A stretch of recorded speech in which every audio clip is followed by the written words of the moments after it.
UP विधानसभा के monsoon सत्र से पहले मीटिंग एक साथ दिखे सीएम योगी और दोनों डिप्टी सीएम विधानमंडल की बैठक में एक साथ बैठे दिखे योगी, ब्रजेश पाठक और केशव प्रसाद मौर्य। विधानसभा सत्र को लेकर बोले सीएम योगी, सत्र में सभी दलों के सहयोग की अपेक्षा, विपक्ष के हर मुद्दे पर चर्चा के लिए सरकार तैयार। सीएम योगी ने कहा, हम सकारात्मक बहस के लिए तैयार हैं, सरकार हर समस्या का समाधान करेगी। यूपी विधानसभा का आज से शुरू हुआ मानसून सत्र 2 अगस्त तक चलेगा। 30 जुलाई को बजट पेश करेगी योगी सरकार। विधानसभा को लेकर बोले डिप्टी सीएम ब्रजेश पाठक, सत्र में प्रदेश के विकास के लिए अनुपूरक बजट लाएंगे, सत्र में विभिन्न विषयों पर चर्चा होगी। विधानसभा को लेकर बोले डिप्टी सीएम ब्रजेश पाठक, सत्र में प्रदेश के विकास के लिए अनुपूरक बजट लाएंगे, सत्र में विभिन्न विषयों पर चर्चा होगी। अखिलेश यादव ने माता प्रसाद पांडे को विधानसभा में बनाया नेता प्रतिपक्ष, इंद्रजीत सरोज को बनाया उपनेता, कमाल अख्तर बने मुख्य सचेतक। केशव प्रसाद मौर्य का ट्वीट, नेता प्रतिपक्ष चुनते ही अखिलेश की असलियत सामने आई, पिछड़ों दलितों के समर्थन से चुनकर आए नेताओं में मायूसी। बीएसपी अध्यक्ष मायावती ने समाजवादी पार्टी पर साधा निशाना, सोशल मीडिया प्लेटफॉर्म एक्स पर लिखा, सपा में जाति विशेष को छोड़कर बाकी पीडीए के लिए कोई जगह नहीं। नवी मुंबई में एक कार्यक्रम में बोले शरद पवार, मणिपुर के हालात पर अब तक पीएम ने कुछ नहीं बोला, मणिपुर जैसे हालात महाराष्ट्र में भी हो सकते हैं।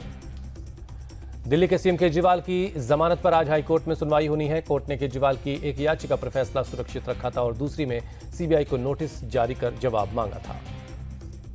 झारखंड के सीएम हेमंत सोरेन की जमानत के खिलाफ सुप्रीम कोर्ट में आज होगी सुनवाई। ईडी ने झारखंड हाईकोर्ट के आदेश को चुनौती दी है। समाजवादी पार्टी के सांसद अफजाल अंसारी की सदस्यता रहेगी या जाएगी, आज इलाहाबाद हाईकोर्ट में होगा फैसला। गैंगस्टर मामले में मिली 4 साल की सजा से जुड़ी याचिका पर कोर्ट ने फैसला सुरक्षित रखा था। दिल्ली कोचिंग हादसे का नया वीडियो सामने आया। पानी के तेज बहाव में बेसमेंट से निकलते दिखे छात्र, एक शख्स छात्रों से जल्दी निकलने की अपील कर रहा है। दिल्ली के ओल्ड राजेंद्र नगर कोचिंग हादसे में 3 छात्रों की मौत के बाद विरोध प्रदर्शन। कोचिंग के बेसमेंट में पानी भरने से 3 बच्चों की जान गई। प्रदर्शनकारियों ने बेसमेंट में 3 छात्रों की मौत के मामले में कड़ी कार्रवाई की मांग की। कहा, जब तक ठोस कार्रवाई नहीं होगी तब तक सड़कों पर रहेंगे।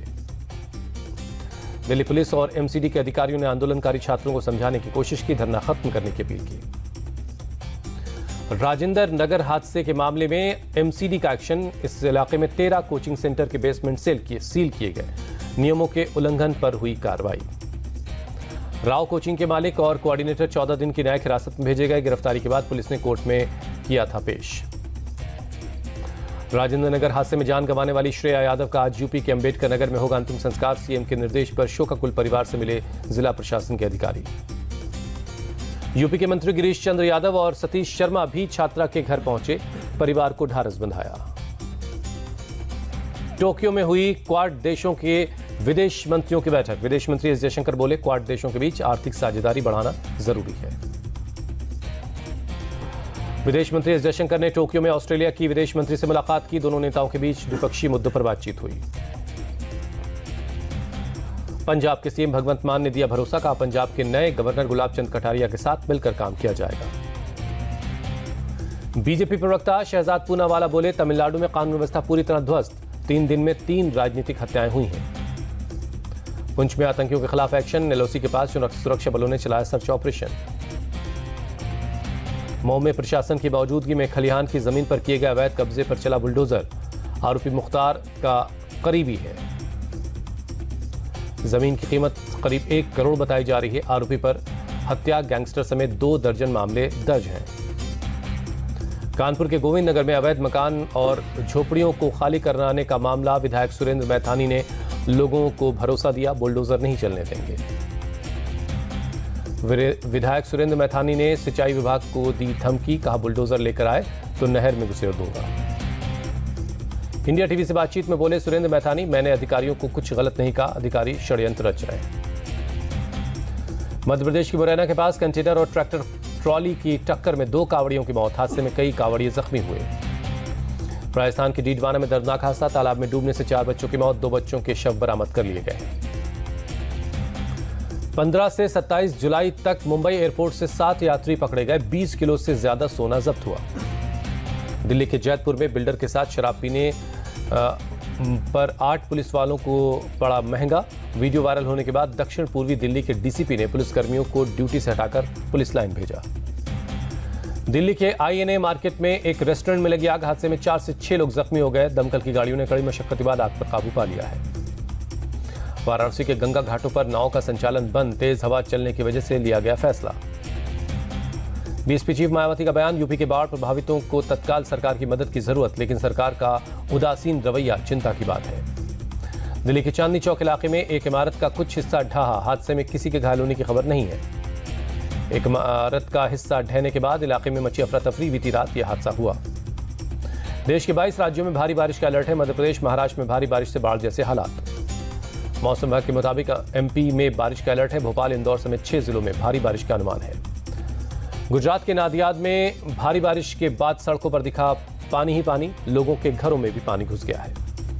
गुजरात के सातुपारा में तेज हवाओं के साथ बारिश, तापमान में आई गिरावट। महाराष्ट्र के पनवेल में भारी बारिश से शेंडुंग बाईपास से शहर तक लगा लंबा जाम, काफी देर तक गाड़ियों में फंसे रहे लोग। महाराष्ट्र के कोल्हापुर में बाढ़ से लोगों का हाल बेहाल, थिरोल तहसील के कई इलाकों में घरों में घुस गया है पानी। पानी घुसने से घरों में रखा सामान खराब हो चुका है, लोगों को बाहर निकलने में अब हो रही दिक्कत। कुछ जगहों पर कमर से ऊपर तक पानी भर गया, सड़क यातायात बुरी तरह प्रभावित है। नागपुर में लगातार हो रही बारिश की वजह से वेना बडगांव डैम का जलस्तर बढ़ा, डैम के 21 दरवाजे खोलने पड़े। प्रशासन ने लोगों को नदी के किनारे से बचने की सलाह दी है, सतर्क रहने के लिए चेतावनी जारी की गई है। दिल्ली से लौटने के बाद सीधे बाढ़ कंट्रोल रूम पहुंचे मुख्यमंत्री मोहन यादव, राज्य में हुई भारी बारिश की जानकारी ली। मुख्यमंत्री ने अधिकारियों से कहा, बांधों के गेट खुलने की हालत में सतर्क रहें, कोई जनहानि नहीं होनी चाहिए, इसका ख्याल रखा जाए। सावन महीने का आज दूसरा सोमवार, देश भर के शिव मंदिरों में सुबह से उमड़ी भीड़, शिवलिंग पर जल चढ़ाकर पूजा अर्चना हुई। उज्जैन के महाकाल मंदिर में की गई पूजा अर्चना श्रद्धालुओं का लगा तांता।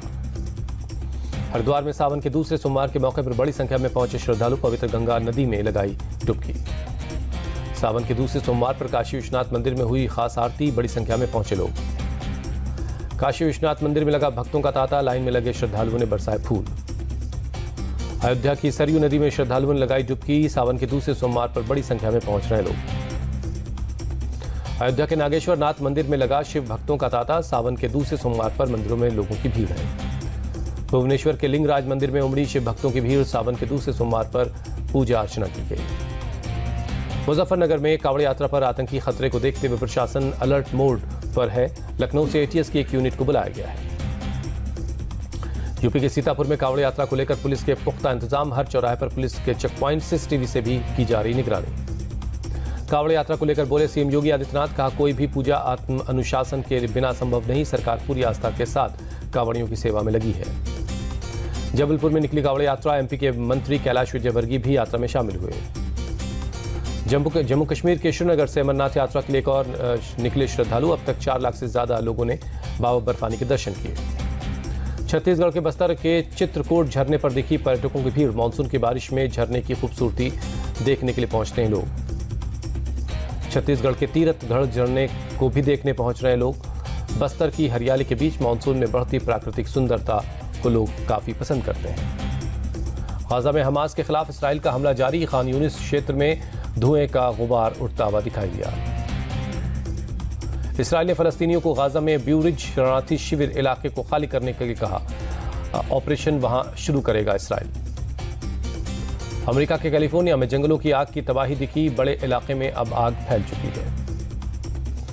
दक्षिण पूर्वी चीन के एक गांव में लैंडस्लाइड की चपेट में आने से कम 12 लोगों की मौत, इलाके में भारी तबाही हुई है।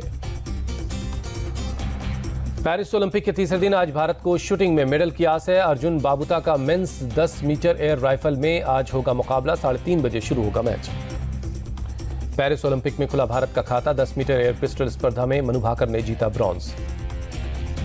ओलंपिक मेडल जीतने वाली देश की पहली महिला शूटर बनी मनु भाकर, कहा ईश्वर में विश्वास रखें, हमेशा सकारात्मक रहें। मनु भाकर से पीएम मोदी ने फोन पर बात की, जीत की बधाई दी।